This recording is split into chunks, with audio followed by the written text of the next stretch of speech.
Hi. Hello. Well, this is EK. He's DAZAI, and we're here again to talk about comics. And this is one of the more awesome things that I've seen lately. So let's talk about it. This is Steampunk Fables from the very awesome Sir Rod Espinosa. Okay. Steampunk Fables is a little larger than most comic zines, but smaller than most American comics. But the format is more for the format is more like for American comics, just presented a little smaller. Steampunk Fables is initially presented as three separate stories. They're now compiled into this one book, and it was produced here in this country. Ayan. For those who need the price, ayan, there. Okay. So initially it was Steampunk Snow White, and then Goldilocks, and then Steampunk Red Riding Hood. Okay, so now we're opening the book. Okay. One thing I have to point out is that Sir Rod Espinosa overhauled all of the stories and not just the steampunk aspect of it. So first you're introduced to Snow White.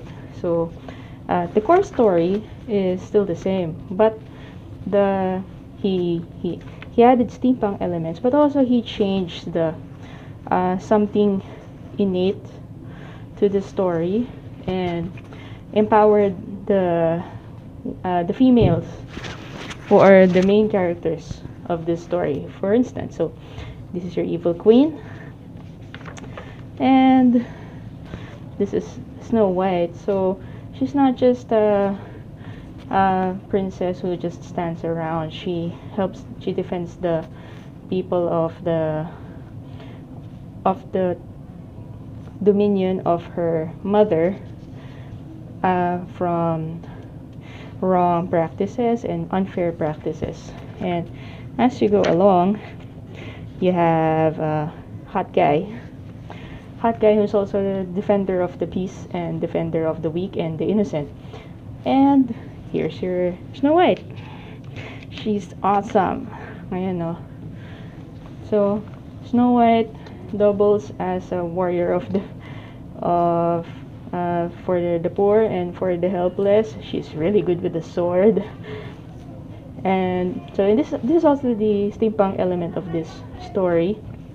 But this is secondary to how awesome Snow White is.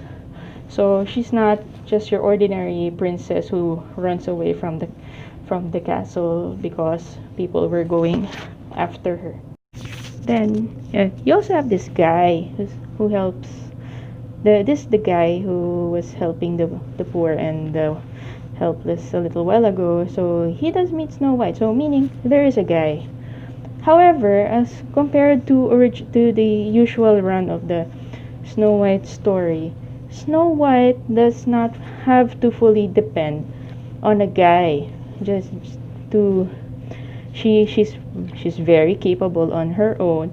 It's just, and this is what that she's fully capable on her own is what actually attracts the guy to her, diba? So it's so cool that way, okay?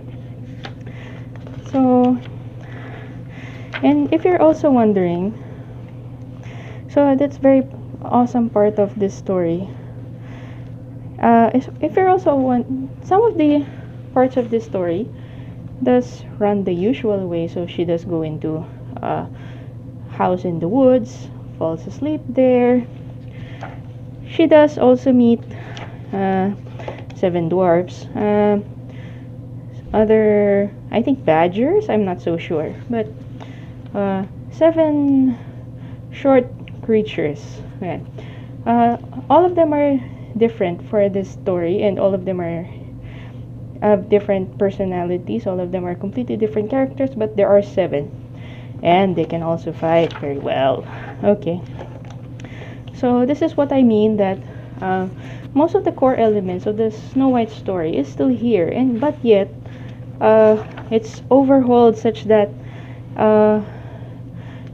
it empowers the woman involved in the story, makes her a key mover in the story, not just someone where the circumstances move around her to her benefit. So that's incredible coming from Sir Rod Espinosa. Okay, she's this Osamu.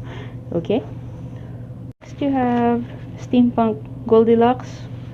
So the main story is this is Goldilocks, and then this is Miss Muffet sat on the tuffet eating her curds and whey. So since their story is not so different from each other, Sir Rod mixed them together and gave them a pretty different story, but it's still cute and it's still adorable. So Miss Muffet and Goldilocks are closely related, best way to describe it, I guess. And they drive this tank. It's awesome this way. So all of the women are awesome. They're not helpless. They're very awesome. They do a lot of things. Okay, for instance, they drive a tank. Okay, so this is Miss Muffet. So straighter hair. She's the one who drives the tank. And then this is Miss Muffet, who wields a gun and moves toward the bear's house. Okay, but essentially, Miss Muffet and Goldilocks are bounty hunters, and they do projects for this queen person who gives them things to find or things to do on her behalf. Yeah. And as long as they have fun, they accept the missions. So yeah, they're awesome that way. So yeah, not very helpless people, but also they like what they do. They enjoy what they do. They're empowered by what they do, and they do their thing. It's awesome. Okay, but it's still your Goldilocks story. Three bowls of porridge, in a steampunk way. And something too hot, and something too cold, and something too just right,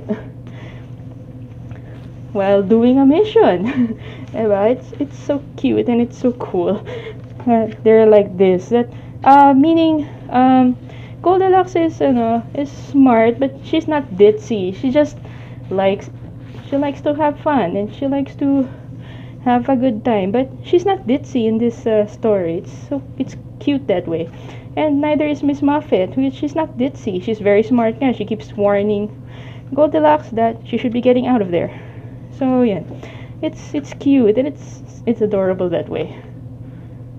Finally, we have Steampunk Red Riding Hood. Okay, so yes, we do have a big bad wolf. But would you believe the big bad wolf is not the guy you should be worried about? Okay. Then you have a very awesome grandmother who drives a moving house while having this many cats. It's so cute, but it's also awesome. It's kulit.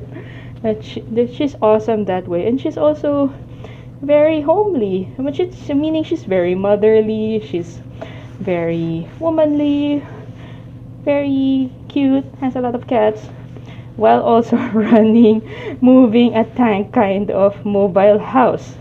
So all of the female characters in Rod Espinosa's rendering of these fairy tales have all been empowered to do big and important things for other people, especially helping other people. So it's so awesome that way, that they're powerful, they're strong in their own ways and in their own way, the way they want.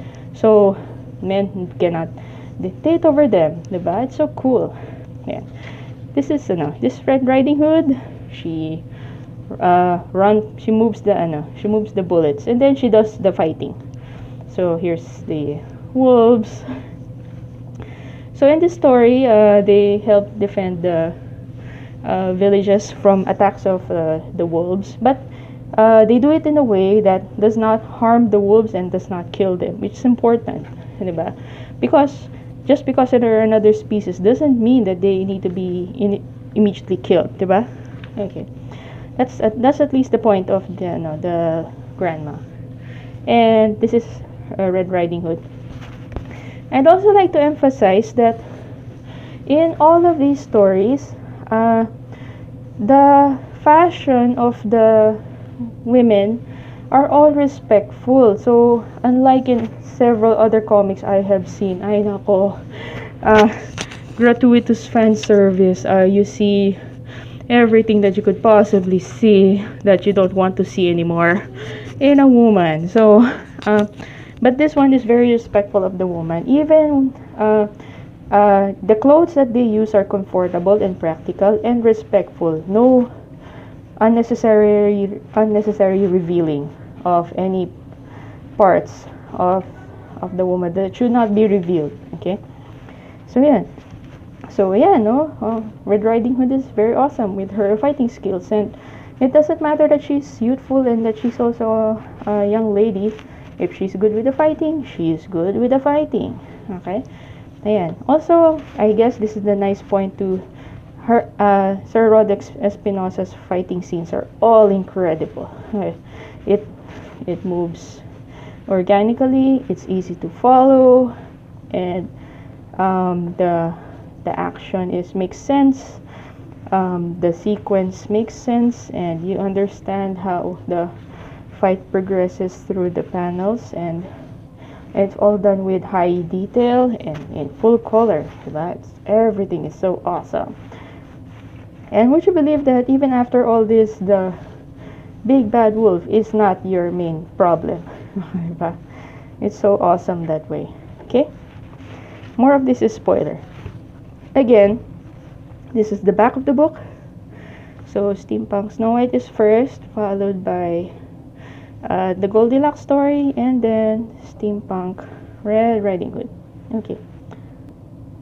I've been emphasizing over and over me rambling about this story. Yes, we can talk a lot about the incredible detail, the artwork, the pacing, the paneling, the professional overall presentation of Sir Rod Espinosa.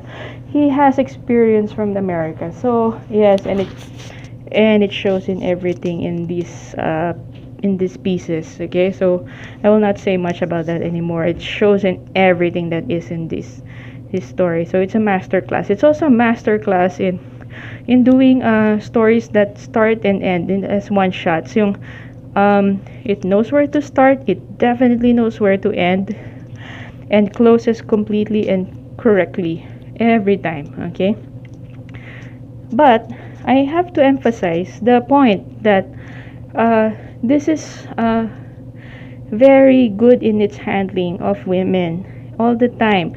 Sir Rod Espinosa is really good with dealing with women in his stories, Adventure Finders and even Courageous Princess, and this is also reflective in this story. So all of the women in these stories are very empowered, very strong in their own ways, but also it does not remove that they are women and that they have feminine sides, and they like things that are womanly, and if they like things that are womanly, it's more than fine. But also they're strong in their own ways, and they should be allowed to be strong in their own ways, and no man should hold them back if they don't want to be held back, diba? And they should be allowed to be who they are without anybody stopping them. So that's what makes these stories awesome, besides the fact that they are steampunk. The steampunkness of the stories, the gears and the special powers are only secondary, but to the fact that these have been overhauled to empower women, and the steampunk is just plus points to having a good story delivered very well by a professional who knows what he's doing. So yeah, so again, this is Steampunk Fables by Sir Rod Espinosa. It's Comic at HQ. that has copies of this in the Philippines. It might probably be ordered also from Sir Rod himself if you're able to contact him. And then again, please get this book. It's very awesome. And also get the other works by Sir Rod Espinosa. Again, I'm EK. He's DAZAI. And please continue to enjoy Pinoy comics. Thank you. Okay.